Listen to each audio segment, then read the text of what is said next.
এই জিনিসটা মানে এই যে অধ্যায়টা, এটা শুধু আমাদের টেক্সট বইয়ের জন্যই না, আমাদের কিন্তু ধর্মীয় সম্প্রীতি এই অধ্যায়টা আমাদের বাচ্চাদের তারা যাতে তাদের জীবনে রিফ্লেক্ট করতে পারে সেটা কিন্তু খুব ভালো মতো দেখতে হবে। কারণ এই ধর্মীয় নানান সমস্যা হয় এবং এই ব্যাপারগুলোকে যদি আমরা বাচ্চাদেরকে বুঝিয়ে দিতে পারি তার এই ছোটোবেলা থেকে, এটা কিন্তু তার জীবনে খুব বেশি হেল্প করবে। আগে আমরা বইটা পড়ি। আচ্ছা, এখানে আমরা দুইটা ছবি দেখতে পাচ্ছি। আমরা এখানে দেখি আমাদের যে পার্ট 1 আছে ধর্ম ও ধর্মীয় সম্প্রীতি, এখানে দেখতে পাচ্ছি আমরা ইসলাম ধর্মের কিছু মানুষজন তারা সালাত বা নামাজ আদায় করছে। এখানে আমরা দেখতে পাচ্ছি হিন্দু ধর্মের কিছু মানুষজন তারা তাদের দেবীর সামনে তাদের পূজা অর্চনা যা করে তারা সেটা করছেন। এরপরে আমরা দেখতে পাচ্ছি এখানে খ্রিস্টান ধর্মের কিছু কাজ, এখানে আমরা দেখতে পাচ্ছি বৌদ্ধ ধর্মের কিছু কাজ। সো আমরা এখানে কি দেখতে পাচ্ছি, মানে বাংলাদেশের যে 4টি ধর্মের মানুষজন সবচেয়ে বেশি থাকে, হিন্দু, মুসলিম, বৌদ্ধ, খ্রিস্টান, এই 4টি ধর্মের মানুষজনের যে তাদের যে কার্যক্রম, তারা কিভাবে তাদের যে অফারিংস বা তারা তাদের যে পূজা অর্চনা করে সেটা এখানে দেওয়া হয়েছে। তারা তাদের সৃষ্টিকর্তার কাছে কীভাবে দোয়া করে সব কিছু দেওয়া আছে। এখানে দেখি আমরা ছবিগুলো পর্যবেক্ষণ করে অভিজ্ঞতার আলোকে কোন ছবি কোন ধর্মের তার নিচের শূন্যস্থানগুলোতে লিখি। আচ্ছা, তাহলে আমরা কি দেখলাম, আমাদের প্রথম ছবি এটা কোন ধর্মের? ইসলাম ধর্মের। তাহলে আমরা কি করবো, আমাদের বইয়ে এগুলো কিন্তু আমরা খুব সুন্দর করে পূরণ করে ফেলবো। এভাবে কিন্তু আমরা পূরণ করলে কিন্তু এগুলো থেকে আমরা প্রাথমিক বৃত্তি পরীক্ষায় অনেক প্রশ্ন কমন পাবো। ঠিক আছে, এরপর আমরা দেখতে পাচ্ছি কি ছবি 2। ছবি 2 আমরা কি দেখতে পাচ্ছি, এটা কি সনাতনী বা হিন্দু ধর্মের। ঠিক আছে, সনাতনী বা হিন্দু ধর্মের। তারপর এখানে আমরা ছবি 3 যেটা, সেখানে আমরা কি দেখতে পাচ্ছি, আমরা দেখতে পাচ্ছি বৌদ্ধ ধর্মের। ঠিক আছে, সরি, এখানে আমরা দেখতে পাচ্ছি কি বৌদ্ধ ধর্মের,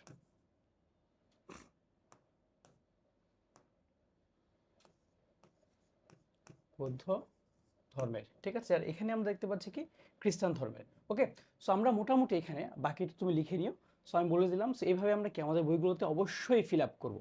ঠিক আছে, আচ্ছা এখানে আমরা একটা গল্প পেয়েছি। আমাদের কিন্তু আমাকে অনেকে জিজ্ঞাসা করে যে আসলে প্রাথমিক বৃত্তির জন্য আমার সন্তানকে আমি কিভাবে পড়াবো বা একটা বইয়ের কোন কোন পার্ট থেকে পড়াতে হবে। আমি তাদের উদ্দেশ্যে একটা কথাই বলবো যে আপনি আপনার সন্তান যে বইটি পেয়েছে প্রাথমিক বৃত্তির জন্য বা ক্লাস 5-এর যে বইটি, সেই বইটি একদম লাইন টু লাইন ধরে ধরে প্রতিটা অক্ষর যাতে সে পড়ে, বইয়ের কোথায় কি আছে। আমাদের বোর্ড বইগুলো কিন্তু এভাবেই বানানো যে আমরা শুধু গাইড বা শিট এসবের পিছিয়ে দৌড়ানো যাবে না। আমাদের আগে বোর্ড বইটা খুব ভালো মতো পড়তে হবে, এরপর আমরা ভালো একটা গাইড বাছাই করে প্র্যাকটিস করতে পারি। ঠিক আছে, সো আপনারা অনেকেই খুব চিন্তায় থাকেন যে আমি ভালোভাবে আমার সন্তানকে কীভাবে লাইন টু লাইন এভাবে পড়াবো। আমাদের কিন্তু প্রাথমিক বৃত্তির খুব ভালো ব্যাচ চলছে। আমাদের ব্যাচে অনেক স্টুডেন্ট যুক্ত হয়েছে, যেখানে আমরা অল্প অল্প বাচ্চাকে একটা ব্যাচে নিয়ে খুব ভালো মতো পড়াচ্ছি। সো আপনি দেখেন এখানে এই গল্পটাতে শালনা বাজারে ইকবাল, গোবিন্দ, রোজারিও এবং শ্যামল বড়ুয়া ছোটোখাটো ব্যবসার সঙ্গে যুক্ত। মানে আমরা একটা বাজার দেখতে পাচ্ছি, সেখানে আমরা 4টা নাম দেখতে পাচ্ছি, ইকবাল, গোবিন্দ, রোজারিও, শ্যামল বড়ুয়া। আমরা কিন্তু নাম দেখেই বুঝতে পারছি 4জন কিন্তু 4 ধর্মের। এখানে ইকবাল কি ইসলাম ধর্মের, তারপরে গোবিন্দ কি হিন্দু ধর্মের, রোজারিও কি খ্রিস্টান ধর্মের এবং শ্যামল বড়ুয়া কিন্তু বৌদ্ধ ধর্মের। তারা 4 বন্ধু মিলে সমাজে বিভিন্ন কল্যাণমূলক কাজ করে থাকেন। এবার পবিত্র রমজান মাসে অসহায় মানুষদের 5 টাকা ইফতারি দেওয়ার দায়িত্ব নেন। তা দেখো, তারা কিন্তু 4 বন্ধু মিলে বিভিন্ন ভালো কাজ করছে।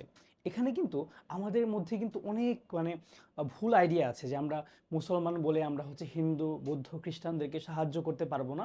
এই ধরনের কথাবার্তা সম্পূর্ণ ভুল। তোমরা যারা ক্লাস করছো, তোমাদের ছোটবেলা থেকে অবশ্যই ধর্মীয় সম্প্রীতি নিয়ে বড় হতে হবে। তোমরা অবশ্যই প্রতিটা ধর্মের, প্রতিটা বিশ্বাসের, প্রতিটা মানুষকে শ্রদ্ধা করবে, ভালোবাসবে, কাউকে দূরে সরিয়ে দিবে না। ঠিক আছে, তোমাদেরকে কেউ যদি কখনোই বলে যে হ্যাঁ এই ধর্মের মানুষকে তুমি শ্রদ্ধা করবে না, তাদের সাথে মিশবে না, সে তোমাকে ভুল বলছে। কথাটা তোমাকে যেই বলুক না কেন, ঠিক আছে, আমাদের কিন্তু প্রতিটা ধর্মেই সৃষ্টিকর্তা তাদের ধর্মমত অনুযায়ী কিন্তু বলেছেন যে প্রতিটা ধর্মের প্রতিটা মানুষকে শ্রদ্ধা করতে হবে। ঠিক আছে, সো এখানে দেখো এই যে তারা কিন্তু 4 বন্ধু মিলেই কিন্তু রোজার দায়িত্ব নিয়েছে। সবাই কিন্তু মুসলিম না, কিন্তু তারা 4জন বন্ধুই কিন্তু কি রোজার মধ্যে ইফতার দিয়েছে। খুবই চমৎকার জিনিস। তোমরাও কিন্তু এরকম অন্যান্য ধর্মের বন্ধুরা মিলে কিন্তু এভাবে ইফতার দিতে পারো, বা অন্য ধর্মের যে কোনো কাজে তোমরা যে অংশগ্রহণ করতে পারো। এখানে দেখো যে ইকবাল বলেন এই কাজের মাধ্যমে সমাজে অসহায়দের প্রতি মমত্ববোধ জেগে ওঠে। আমরা এই কাজের মাধ্যমে সম্প্রীতি ও সহনশীলতার বার্তা দিতে চাই। গোবিন্দ বলেন সব ধর্মেই তো মানুষের সেবার কথা বলা হয়েছে। এই যে একটা চমৎকার লাইন এখানে, আমাদের শুধু ক্লাসে আমরা এই প্রাথমিক বৃত্তি পরীক্ষায় ভালো করব এই জন্যই কিন্তু পড়াশোনা করা যাবে না। আমাদের কিন্তু ছোটোবেলা থেকেই একজন মানে তুমি তোমার নিজের কিভাবে তোমার নিজের বেস্ট ভার্সন, তুমি কিভাবে চমৎকার একজন মানুষ হতে পারো ব্যক্তি জীবনে, সেটাও কিন্তু আমাদের শিখতে হবে। আমাদের বইয়ে কিন্তু অনেক কিছু দেওয়া আছে, আমরা যদি এগুলো নিজেদের মধ্যে নিতে পারি, তুমি কিন্তু ব্যক্তি জীবনে খুব ভালো এবং খুব বিখ্যাত এবং খুব সফল একজন মানুষ হতে পারবে ইনশাল্লাহ। দেখো এখানে, এখানে তারা কি বলছে, সমাজে শান্তিপূর্ণ সহাবস্থানের এই উদ্যোগে নিজেকে সম্পৃক্ত করতে পেরে ভালো লেগেছে, গোবিন্দরও ভালো লাগছে। এখন আমরা দেখি রোজারিও কি বলছে। রোজারিও বলছে যে যে কোনো ভালো কাজে সামিল হতে পারাটাই ভাগ্যের ব্যাপার। হ্যাঁ, অবশ্যই তুমি যে কোনো ভালো কাজ করলে কিন্তু তুমি সওয়াব পাবে, তুমি যে কোনো ধর্মেরই হও না কেন। মানব সেবায় বড় সেবা। শ্যামল বড়ুয়া বলেন, এসব কাজের মাধ্যমে সবার মাঝে ভ্রাতৃত্ববোধ গড়ে ওঠে। সমাজে বিভিন্ন ধর্মের মানুষের মধ্যে শান্তি প্রতিষ্ঠার জন্য ধর্মীয় সম্প্রীতি খুবই প্রয়োজন। ঠিক আছে, এই যে দেখো আমাদের সমাজ, আমাদের এই যে বিশ্বে কিন্তু নানান ধর্মে, নানান বর্ণে, নানান গোত্রের মানুষজন আছে। ঠিক আছে, কিন্তু সবাই মিলে কি আমরা শান্তিপূর্ণভাবে বসবাস করছি না? যদি আমাদের মধ্যে শান্তি না থাকতো, আমরা কিন্তু এতদিন কি একে অপরে মারামারি করে পৃথিবীটা কিন্তু ধ্বংস হয়ে যেত। আমরা কিন্তু এখনও শান্তিপূর্ণভাবে বসবাস করছি, কেননা এখনও আমাদের মাঝে কিছুটা হলেও সম্প্রীতি এবং সহযোগিতা বিরাজমান কিন্তু আছে। দেখো এখানে, সমাজে বিভিন্ন ধর্মের মানুষের মধ্যে শান্তি প্রতিষ্ঠার জন্য ধর্মীয় সম্প্রীতি খুবই প্রয়োজন। এলাকার দিনমজুর রহমত আলী 5 টাকায় ইফতারি পেয়ে খুব খুশি। 4 বন্ধুর এমন প্রশংসিত উদ্যোগে এলাকায় ব্যাপক সাড়া জাগায়। ঠিক আছে, সো এইখানে এটা কিন্তু আমরা খুব ভালো মতো বুঝে নিলাম যে ধর্মীয় সম্প্রীতির গুরুত্বটাকে আমরা কিন্তু এখন বললে কিন্তু লিখতে পারবো। এরপর দেখি আমরা এই যে উপরের গল্পটি পড়ে ধর্মীয় সম্প্রীতির গুরুত্ব সম্পর্কে 4টি বাক্য লিখি। এখন এখানে আমরা কি কি লিখতে পারি? এই জন্য আমাদের বইকে খুব ভালো মতো পড়তে হবে। আমরা যদি বইয়ের গল্পগুলোকে খুব গুছিয়ে গুছিয়ে পড়তে পারি, এই জিনিসটা কিন্তু আমাদের প্রাথমিক বৃত্তি পরীক্ষায় 4 মার্কের একটা কোয়েশ্চেন হিসেবে আসতে পারে। ঠিক আছে, সেখানে আমরা 4টি বাক্য কি লিখবো? আমরা কিন্তু এভাবে লিখতে পারি যে আমাদের ধর্মীয় সম্প্রীতির ফলে সমাজে সবার মধ্যে মমত্ববোধ, ভালোবাসা বাড়ে। ধর্মীয় সম্প্রীতি থাকলে আমাদের সবার মাঝে সহযোগিতা বাড়ে। ধর্মীয় সম্প্রীতি থাকলে আমরা সবাই মিলে শান্তিপূর্ণ একটা সমাজ গড়তে পারি। এভাবে তোমার মতো করে 4টি বাক্য তুমি কিন্তু খুব গুছিয়ে সুন্দর করে লিখতে পারবে। ঠিক আছে, এরপর আমরা সামনের দিকে যদি যাই, এখানে দেখো নিচের বাক্যগুলি পড়ি এবং একমত হলে পাশে টিক চিহ্ন দিই এবং একমত না হলে মতামত লিখি। ধর্মীয় সম্প্রীতির মাধ্যমে পারস্পরিক সুসম্পর্ক গড়ে ওঠে। ইয়েস, গড়ে ওঠে পারস্পরিক সুসম্পর্ক। ধর্ম নিয়ে বাড়াবাড়ি সমাজে বিশৃঙ্খলা সৃষ্টি করে না? না, সৃষ্টি করে। এখানে আমরা মতামত কি লিখবো? হ্যাঁ, ধর্ম নিয়ে বাড়াবাড়ি সমাজের মধ্যে বিশৃঙ্খলা কি করে? সৃষ্টি করে। ঠিক আছে, তারপর এখানে আমরা দেখি ধর্ম বর্ণ নির্বিশেষে সকলের সহাবস্থানের মাধ্যমে সমাজের উন্নয়ন হয়। হ্যাঁ, উন্নয়ন হয়। তারপর আমরা দেখি এখানে ধর্মীয় সম্প্রীতির মধ্য দিয়ে সহযোগিতার মনোভাব তৈরি হয়। ইয়েস, তৈরি হয়। তারপর এখানে দেখো যে সমাজে শান্তিপূর্ণ পরিবেশ গড়ে তুলতে ধর্মীয় সম্প্রীতি গুরুত্বপূর্ণ নয়। না, এটা ভুল বলেছে, গুরুত্বপূর্ণ। ঠিক আছে, সো আশা করি তোমরা বুঝতে পেরেছো, মানে ধর্মীয় সম্প্রীতি নিয়ে যা যা বলা আছে, এখানে যদি পজিটিভ কিছু থাকে সেটাই হবে উত্তর, এখানে যদি নেগেটিভ কিছু থাকে বা ঋণাত্মক কিছু থাকে সেটা কিন্তু উত্তর হবে না। আচ্ছা, এখানে দেখি আমরা আর কি বলেছে। সমাজে বিভিন্ন ধর্মের মানুষ মিলেমিশে বসবাস করে, কেউ আমাদের প্রতিবেশী, কেউ বা সহপাঠী ও বন্ধু বান্ধব। বিভিন্ন কাজের মাধ্যমে সকলের সাথে ধর্মীয় সম্প্রীতি গড়ে ওঠে। ধর্মীয় সম্প্রীতি গড়ে তোলার জন্য রিদিশা, তিশা, রূপা, আরিশা, আকাশ, কুসুম, রেহান, ইহান, অ্যান্থনি নিম্নলিখিত কাজগুলো করে থাকে। এখানে কিন্তু অনেক ধর্মের মানুষের নামই বলা আছে। এরপর আমরা দেখি তারা কি কি করে। রিদিশা ও তিশা আমরা একে অন্যকে কি করি? সহযোগিতা করি। তারপর রূপা কি করে? সামাজিক অনুষ্ঠানে অন্যদের আমন্ত্রণ জানায়। আরিশা কি করে? আমি সকল ধর্মের প্রতি শ্রদ্ধা প্রদর্শন করি। রেহান কি করে? আমি সমাজে বিভিন্ন অনুষ্ঠানে গিয়ে অংশগ্রহণ করি। রূপা কি, এখানে কুসুম কি বলছে? আমি কারো ধর্মীয় অনুষ্ঠান নিয়ে বিদ্রুপ করি না। এটাই কিন্তু আমাদের জীবনে খুবই ইম্পর্টেন্ট। আমরা, তোমরা যারা আমার ক্লাস করছো, আমি আশা করব তুমি জীবনেও কখনোই অন্য ধর্মের কাউকে নিয়ে, তাদের অনুষ্ঠান নিয়ে, তাদের কাজ নিয়ে, তাদের যে কোনো কিছু নিয়ে কখনোই বিদ্রুপ করবে না। তার সামনেও করবে না, তুমি তোমার নিজের সামনেও করবে না। তুমি হচ্ছে সবাইকে শ্রদ্ধা করবে মন থেকে। তারপর এখানে দেখি আমরা আকাশ কি বলছে? আমি বিপদে আপদে সবাইকে সহযোগিতা করি। ইহান বলছে কি? আমি সকলের সাথে মিলেমিশে থাকি। আর অ্যান্থনি কি বলছে? আমি সব সময় প্রতিবেশীর খোঁজ খবর নেই। এই যে কথাগুলো বলেছে, আমাদের সবারও কিন্তু এই কাজগুলো করা উচিত। আমরা যদি ব্যক্তি জীবনে এই কাজগুলো করতে পারি, আমরাও কিন্তু চমৎকার একজন মানুষ হতে পারবো। ঠিক আছে, ওকে। এরপরে আমরা দেখি উপরের বিবৃতিগুলো পড়ে ধর্মীয় সম্প্রীতি রক্ষায় আমি কি করব তার তালিকা তৈরি করি। এখানে কি বলেছে? আমি সকল ধর্মের প্রতি শ্রদ্ধা পোষণ করব, কারোর প্রতি বিদ্রুপ করব না, আমি কাউকে নিয়ে সবার ধর্মীয় অনুষ্ঠানে আমি যাব, সবাইকে আমি সাহায্য সহযোগিতা করব, এইভাবে আমরা কিন্তু প্রতিটা কাজ কিন্তু লিখতে পারি। এখানে কিন্তু আমাদের উপরে এখানে আমরা যা যা শিখলাম এগুলো নিয়েই আমরা মোটামুটি ধারণা রাখতে পারি, তাহলে আমরা এই সব কিছু পূরণ করতে পারবো খুব সুন্দর করে। ঠিক আছে? আচ্ছা, তো এরপরে আমরা দেখি এখানে আমাদের পার্ট 2 আছে। পার্ট 2 কি বলেছে?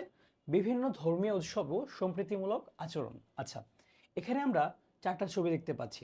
এখানে আমাদের 4টি ধর্মের, বাংলাদেশে যে বড় বড় 4টি ধর্মীয় গোষ্ঠী আছে, তারা যেমন ইসলাম ধর্মের, হিন্দু ধর্মের, এখানে আমরা দেখতে পাচ্ছি বৌদ্ধ ধর্মের, এখানে আমরা দেখতে পাচ্ছি কি খ্রিস্টান ধর্মের। এই 4টা ধর্মের যে ধর্মীয় অনুষ্ঠান, সেখানে আমরা দেখতে পাচ্ছি কি অনেকেই গিয়েছে, তারা তারা এনজয় করছে। ঠিক আছে? তাদের ধর্মীয় অনুষ্ঠান তারা পালন করছে।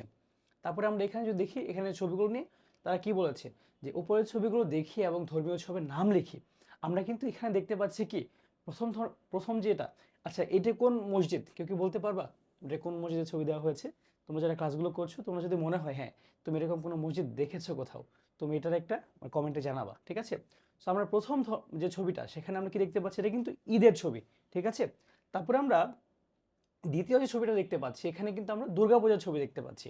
তৃতীয় যে ছবিটা আমরা দেখতে পাচ্ছি এখানে, এটা হচ্ছে বৌদ্ধ ধর্মের একটা ধর্মীয় অনুষ্ঠানের ছবি। আর চতুর্থ যেটা, এটা কিন্তু তোমরা সবাই জানো, এটা কি কি হতে পারে বলো? তোমরা 25 ডিসেম্বর কি করো, মানে কোনটা হচ্ছে তোমরা দেখো বা জানো, এটা কমেন্টে সবাই জানাবা। ঠিক আছে? এখানে আমরা সবগুলো লিখবো কোনটা কোন ধর্মের। আচ্ছা, এইখানে আর হচ্ছে যে আমরা এটা যে ছিল আমাদের এই যে 3 নাম্বারটা, এটা কিন্তু বুদ্ধ পূর্ণিমা। ঠিক আছে? বৌদ্ধ ধর্মের, এটা আমরা নিয়ে আলোচনা করবো আমরা এগুলো ডিটেলসে, জাস্ট একবার বলে গেলাম। আচ্ছা, এখন দেখো যে যে প্রথম যে ছবিটা আমরা দেখলাম, সেই ছবি নিয়ে আমরা একটু ডিটেলসে আলোচনা করি। যেমন হেলাল ও বেলাল 2 বন্ধু, আজ তাদের প্রধান ধর্মীয় উৎসব ঈদ উল ফিতর। ঠিক আছে? আমাদের কিন্তু ইসলাম ধর্মে 2টা আছে ঈদ, একটা ঈদ উল ফিতর, একটা ঈদ উল আজহা। তারপর দেখো এখানে ঈদের দিন, খুশির দিন, তারা ঈদগাহে ঈদের নামাজ আদায় করে, আত্মীয় স্বজন বন্ধু বান্ধব সকলের সাথে শুভেচ্ছা বিনিময় করে, খাওয়া দাওয়া করে তারা দল বেঁধে আনন্দে ঘুরে বেড়ায়। ঈদ উল ফিতরের মতো ঈদ উল আজহাতেও তারা আনন্দে মেতে ওঠে। সো আমাদের প্রথম ছবিটা কিন্তু কি ঈদের একটা ছবি। তারপর দ্বিতীয় ছবিতে কি বলছে দেখো, এখানে অরণ্য আর বন্যা 2 ভাই বোন, তাদের প্রধান ধর্মীয় উৎসব দুর্গাপূজা। আমরা যে দ্বিতীয় ছবিটা দেখেছিলাম, সেটা কিন্তু দুর্গাপূজার ছবি। তারা মা বাবার সাথে মন্দিরে পূজা করে, সবার সাথে শুভেচ্ছা বিনিময় করে, এ সময় প্রসাদ হিসেবে বিভিন্ন রকমের মিষ্টি, ফল ও নাড়ু খায়। প্রতিবেশী ছেলে মেয়েদের সাথে নানা ধরনের খেলা ও আনন্দ করে। এছাড়াও লক্ষ্মী পূজা, সরস্বতী পুজোতেও তারা কি আনন্দ করে। ঠিক আছে? আমাদের যে সেকেন্ড যে ছবিটা, সেটা আলোচনা করলাম। এরপর আমরা 3 নম্বর ছবিটা, যেটা বৌদ্ধ ধর্মের এবং বৌদ্ধ পূর্ণিমার ছবি, যে শ্যামল ও সুবোধ সহপাঠী, বুদ্ধ পূর্ণিমা তাদের প্রধান ধর্মীয় উৎসব। দেখো প্রাথমিক বৃত্তি পরীক্ষায় কিন্তু এইভাবে কিন্তু প্রশ্ন আসতে পারে যে বৌদ্ধদের প্রধান ধর্মীয় উৎসব কোনটা। ঠিক আছে? সেখানে কি বুদ্ধদের প্রধান ধর্মীয় উৎসব কোনটা? বুদ্ধ পূর্ণিমা। ঠিক আছে? তারপর দেখো এখানে গৌতম বুদ্ধের জন্মদিন। আচ্ছা, গৌতম বুদ্ধ, ঠিক আছে, তার জন্মদিন উপলক্ষে কিন্তু এটা বৈশাখ মাসের পূর্ণিমা তিথিতে এটা কিন্তু উদযাপিত হয়। এটাও কিন্তু একটা প্রশ্ন আসার মতো জিনিস। তোমাকে কিন্তু পড়ে পড়ে নিজেকেই বুঝতে হবে যে আসলে কোন জায়গা থেকে প্রশ্ন আসতে পারে। আচ্ছা, তারপর দেখো তারা প্যাগোডায় বুদ্ধের বন্দনা করে। তাহলে আমাদের যে ধর্মীয় উপাসনালয় বৌদ্ধ ধর্মের, সেটা কোনটা? প্যাগোডা। এগুলোও কিন্তু আমাদেরকে জানতে হবে। ঠিক আছে? এখানে দেখো এই দিনে প্রদীপ জ্বালিয়ে ও ফুলের মালা দিয়ে প্যাগোডা সাজিয়ে তোলে। বৌদ্ধ বিহারের মেলায় তারা আনন্দে ঘুরে বেড়ায়। এছাড়াও মধু পূর্ণিমা, প্রবারণ পূর্ণিমা বৌদ্ধদের অন্যান্য ধর্মীয় উৎসব। এই নামগুলোও কিন্তু তোমাকে মনে রাখতে হবে। ঠিক আছে? আচ্ছা, এরপর দেখো সিনথিয়া আর অ্যান্থনি, দুজন প্রতিবেশী, তার প্রাথমিক বিদ্যালয়ের 4র্থ শ্রেণীর শিক্ষার্থী। 25 ডিসেম্বর বড়দিন তাদের প্রধান ধর্মীয় উৎসব। খ্রিস্ট ধর্মের প্রবর্তক যীশু খ্রিস্ট এই দিন জন্মগ্রহণ করেন। বড়দিন উপলক্ষে ফুল, নানা রঙের বেলুন, রঙিন কাগজ আর জড়ি দিয়ে গির্জা সাজাতে তারা সহযোগিতা করে। মানে তাদের যে ধর্মীয় উৎসব, ঠিক আছে, তাদের ধর্মীয় উপাসনালয় কোনটা এখানে আমরা দেখতে পাচ্ছি, সেটা কি গির্জা। ঠিক আছে? এটা কিন্তু আমাদের জানতে হবে। ওকে, সো বড়দিনের অনুষ্ঠানে একে অপরকে বিভিন্ন উপহার দেয়, কার্ড বিতরণ করে। বড়দিনে ক্রিসমাস ট্রি, আলোকসজ্জা সাজানো হয়। এটা কিন্তু তোমরা সবাই চিনো, তোমাদের খুবই পরিচিত একটা জিনিস ক্রিসমাস ট্রি। ওকে, তারপর এখানে আমরা কি দেখতে পাচ্ছি, উপরের বিবরণগুলো পড়ে বিভিন্ন ধর্মীয় উৎসবের বিশেষ দিনগুলো তালিকা করি। এখানে দেখো আমরা এই যে বিশেষ দিকগুলো, এগুলো তোমাদের আমি কাজ দিয়ে দিব। দেখো ঈদ উল ফিতর মুসলমানদের প্রধান ধর্মীয় উৎসব, এই লাইনটা যদি আমরা লিখতে পারি, তাহলে তুমি এইখান থেকে এই যে এই পার্টটা, এখান থেকে তুমি আর 2টা লাইন লিখতে পারবে না তোমার মতো পড়ে। এটা সবাই কাজ করবে। এবং তোমরা যারা ক্লাসগুলো করছো, তোমরা কিন্তু চাইলে কমেন্টে আমাদের ছবি তুলে কিন্তু অ্যান্সার দিতে পারো। ঠিক আছে? আচ্ছা, এখানে আমরা চারজনের চারটা কথা দেখতে পাচ্ছি। এখানে কার্তিক যে সে কি বলছে, এখন আজান হবে তাই ঢাক ঢোল বাজানো বন্ধ রাখি। মানে তারা কি, তারা আমরা এখানে বুঝতে পারছি তারা কি, মানে হিন্দু বা সনাতনী ধর্মের। তারা কি বলছে, তারা হচ্ছে আজানের জন্য মানে অন্য ধর্মে যাতে কারো অসুবিধা না হয় তারা কিন্তু তাদের ঢাক ঢোল বাজানো বন্ধ রাখছে। আবার আলম বলছে যে এই রাস্তা দিয়ে রথযাত্রা হবে, চলো রাস্তা ফাঁকা করি। তো এখানে তার রথযাত্রার জন্য কি রাস্তা ফাঁকা করছে, তারা কি অন্য ধর্মের প্রতি সম্মান প্রদর্শন করছে। এখানে দীপা কি বলছে, বড়দিনের অনুষ্ঠানে গিয়ে সান্তা ক্লজের কাছে উপহার পেয়ে খুশি হয়েছি। এখানে আমরা ধর্মীয় সম্প্রীতি দেখতে পাচ্ছি। আর এখানে আশ্বিনী পূর্ণিমায় সুমেধের বাড়িতে ফানুস উড়ানো দেখে অনেকে আনন্দ পেয়েছে। মারিয়া বলছে যে সে হচ্ছে আশ্বিনী পূর্ণিমাতে আনন্দ পেয়েছে। সে হচ্ছে কি খ্রিস্টান ধর্মের, সে আবার বৌদ্ধ ধর্মের একজনের অনুষ্ঠান দেখে আনন্দ পেয়েছে। সো আমরা এখানে কিন্তু দেখতে পাচ্ছি ধর্মীয় সম্প্রীতি যেটা আমাদের সমাজে বিরাজমান আছে, এবং এজন্যই আমরা বাংলাদেশে কিন্তু অনেক ধর্মের মানুষ মিলে খুব ভালো মতো বসবাস করছি। আচ্ছা, এরপরে আমরা দেখি আর কি কি আছে এই চ্যাপ্টারে। পূর্বের পৃষ্ঠায় কার্তিক, আলম, দীপা ও মারিয়ার কথায় বিভিন্ন ধর্মের প্রতি শ্রদ্ধাশীল হয়ে ধর্মীয় সম্প্রীতির উপর একটি অনুচ্ছেদ লিখি। আচ্ছা, এখন আমরা কিন্তু এই চ্যাপ্টারে খুব ভালো মতো পড়লাম যে আসলে তারা ধর্মীয় সম্প্রীতির মাধ্যমে আমরা কি কি দেখতে পাচ্ছি। আমরা দেখতে পাচ্ছি এই সমাজে সবার মাঝে একটা সম্প্রীতি, তাদের মধ্যে ভালোবাসা ও মতবোধ বিরাজমান আছে, সবাই একে অপরকে সহযোগিতা করছে এবং সুন্দর একটি সমাজ ব্যবস্থা কিন্তু গড়ে উঠছে। তো এটা দেখে তুমি তোমার মতো করে একটা অনুচ্ছেদ লিখবে, ঠিক আছে, যে আসলে আমাদের এই ধর্মীয় সম্প্রীতি কেন গুরুত্বপূর্ণ। আচ্ছা, তারপর এখানে আমরা দেখতে পাচ্ছি যে একই পাড়ায় বসবাস করেন জমির মিয়া ও কমল দে। আমরা কিন্তু নাম দেখে বুঝতে পারছি তারা দুইজন দুই ধর্মের, একজন ইসলাম ধর্মের, একজন কি হিন্দু ধর্মের। প্রতিবেশী হিসাবে মিলেমিশে থাকার সুনাম রয়েছে তাদের। দুটি পরিবারের লোকজনের ধর্মীয় বিশ্বাসের ভিন্নতা আছে, কিন্তু পরিবার দুটির মধ্যে সুদৃঢ় সামাজিক বন্ধন গড়ে উঠেছে। এই যে আমরা দেখতে পাচ্ছি ধর্মীয় সম্প্রীতির মাধ্যমে কিন্তু আমাদের সামাজিক বন্ধন গড়ে ওঠে, ঠিক আছে। তারা একে অপরকে খুবই সম্মান করে, একে অন্যের ধর্মীয় বিশ্বাসকে শ্রদ্ধা করে, কারণ ধর্মীয় আচার অনুষ্ঠান নিয়ে কখনোই বিতর্ক করে না, একে অপরকে সুখে আনন্দ অনুভব করেন এবং দুঃখে সহমর্মী হন। তোমরা যদি আমাদের তোমরা যার যার ধর্মকে দেখো, তোমাদের ধর্মীয় যারা গুরু আছে বা তোমাদের ধর্মের যারা একদম যারা বেস্ট পার্সন হিসেবে ধরা হয় প্রতিটা ধর্মেরই, তোমরা দেখবে সবাই কিন্তু অন্য ধর্মের প্রতি সহমর্মিতা প্রদর্শন করেছেন এবং সকল ধর্মের প্রতি কি ভালোবাসা ছড়িয়েছেন সবসময়। কেউ বিপদে পড়লে সহযোগিতার জন্য এগিয়ে আসেন, একে অপরকে ধর্মীয় কাজে সহনশীল হন, নিরাপদ ও শান্তিতে যারা যার যার ধর্মচারা পালন করে তারা মিলেমিশে বসবাস করেন, এবং এই যেন অনুকরণীয় এক বন্ধু প্রতিবেশী। মানে দুইটা ধর্মের দুজন প্রতিবেশী যদি থাকে একসাথে, তাদের আসলে কীরকম ব্যবহার করা উচিত একে অন্যের প্রতি, এটা নিয়ে কিন্তু খুবই চমৎকার একটা উদাহরণ দিয়েছে কার কার নিয়ে, জমির মিয়া আর কমল দেখে নিয়ে, ঠিক আছে। তো আমরা এখানে উপরে অনুচ্ছেদটি পড়ি এবং নিজ জীবনে এই গুণাগুলি কিভাবে প্রয়োগ করতে হয় তা ছকে লিখি। এখানে যেমন কি দিয়েছে যে প্রতিবেশীর সাথে মিলেমিশে থাকবো, তারপর একে অন্যকে আমরা সাহায্য করবো, মানে এরকমভাবে তুমি তোমার মতো করে লিখে ফেলবে, এগুলোকে সব ফিল আপ করে ফেলবে বইয়ের মধ্যে। আচ্ছা, দেখতে দেখতে কিন্তু আমাদের চ্যাপ্টারটা শেষ হয়ে গেল। আমি খুবই ফাস্ট পড়াচ্ছি কারণ আমাদের এই ক্লাসগুলো আমরা খুব দ্রুত কভার করতে হয়, কারণ এই ক্লাসগুলো আমাদের যে ব্যাচ আছে, আমাদের প্রাথমিক বিতে যে ব্যাচ বা ক্লাস 4-এর যে ব্যাচ আছে, সেই ব্যাচে কিন্তু আমরা খুব ডিটেইলস একটা ক্লাস একদম 1 ঘন্টা 1.5 ঘন্টা নিয়ে আমরা পড়াই। সো তোমরা যারা আমাদের ক্লাসগুলো ভালো লাগছে বা আরও ইন ডিটেইলস আমাদের ক্লাস করতে চাও, আমাদের কিন্তু ব্যাচে ভর্তি হতে পারো। ব্যাচে ভর্তি হতে আমাদের যে ফেসবুক পেজ আছে, ফেসবুক পেজে তোমরা নক করতে পারো এবং তোমরা ভর্তি হতে পারবে খুব ইজিলি। আচ্ছা, এখানে আমরা একটু প্রশ্নগুলো দেখি যে সকল ধর্মের প্রতি শ্রদ্ধা প্রদর্শন করলে কি গড়ে ওঠে। এখানে আমরা কি দেখতে পাচ্ছি, অবকাঠামো, আত্মীয়তার সম্পর্ক, ধর্মীয় সম্প্রীতি, আর্থিক সম্পর্ক। আচ্ছা, এটা একটু কনফিউজিং প্রশ্ন, বাট এখানে এই চ্যাপ্টার অনুযায়ী তোমার কি যে সকল ধর্মের প্রতি শ্রদ্ধা প্রদর্শন করলে কি গড়ে ওঠে, এখানে আমাদের অ্যান্সার হবে কি ধর্মীয় সম্প্রীতি, ঠিক আছে, যেহেতু এই ধর্মীয় সম্প্রীতি নিয়ে এই চ্যাপ্টারটা।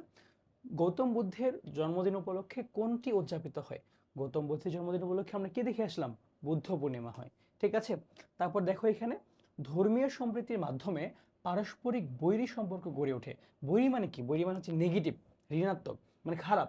কিন্তু ধর্মীয় সম্প্রীতির মাধ্যমে কি বৈরী সম্পর্ক না, ভালো সম্পর্ক গড়ে ওঠে, ঠিক আছে। তাহলে এটা কি আমাদের মিথ্যা হবে, এটা সত্য নয়, এটার পাশে আমরা কি মিল লিখব। তারপর হচ্ছে ধর্ম সমাজে বিশৃঙ্খলা সৃষ্টি করে, এটাও কিন্তু মিথ্যা। ধর্ম কি সমাজে মানে সমাজকে গুছিয়ে রাখে। আসলে সত্যি বলতে কি যে মানে এই যে ধর্ম, ধর্ম জিনিসটা না থাকলে আমাদের সত্যি বলতে মানে আমাদের সমাজ টিকতোই না। মানে আমাদের সমাজে যতটুকু শৃঙ্খলা আছে সম্পূর্ণটা কিন্তু ধর্মের উপর দাঁড়িয়ে আছে। তোমরা যখন আরো বড় ক্লাসে যাবে, তোমরা যখন আরো অনেক কিছু বুঝতে পারবে, তখন বুঝতে পারবে যে স্যার আমাকে একটা কথা বলেছিল যে আসলে ধর্মের জন্যই পৃথিবীটা এখনো টিকে আছে। তারপর দেখো এখানে কারো ধর্মীয় অনুষ্ঠান নিয়ে বিদ্রূপ করা উচিত নয়। হ্যাঁ, সত্য, এটা করা উচিত নয়। তোমরা দেখবে তোমাদের আশেপাশে অনেকে আছে যারা খুবই পাণ্ডিত্য জাহির করে, মানে অন্য ধর্মের মানুষকে নিয়ে বা তাদের অনুষ্ঠান নিয়ে মাঝে মাঝে অনেক বিরূপ মন্তব্য করে। তোমরা সবসময় তাদের থেকে দূরে থাকবে এবং তোমাদের জীবনে কখনোই এই জিনিসটার প্রতিফলন হতে দিবে না। এরপর দেখো এখানে ধর্ম বর্ণ নির্বিশেষে সকলে সহাবস্থানের মাধ্যমে সমাজের উন্নয়ন হয়। হ্যাঁ, এটা কি সত্য? ওকে, সো মোটামুটি আমাদের আরও কিছু আছে, তোমরা এগুলো নিজেরা যদি চ্যাপ্টারটা ভালো মতো পড়ো সেক্ষেত্রে তোমরা অ্যান্সার করতে পারবে, এবং সম্পূর্ণটা অ্যান্সার করতে আসলে অনেক টাইম লেগে যাবে। তোমরা প্রতিটা চ্যাপ্টারের এরকম একটা ভালো ওভারভিউ পাবে আমাদের সামনে, প্রতিটা চ্যাপ্টারের ধরে ধরে ইনশাল্লাহ ক্লাস আসবে। সো সবাই ভালো থাকো, অ্যান্ড আমাদের ক্লাসগুলো যদি ভালো লাগে অবশ্যই শেয়ার দিবে এবং তোমাদের বন্ধুদেরকেও নিয়ে একসাথে ক্লাসগুলো করবে। আর যদি ব্যাচে ভর্তি হতে চাও এখনই মেসেজ দাও আমাদের ফেসবুক পেজে। ধন্যবাদ সবাইকে, আসসালামু আলাইকুম।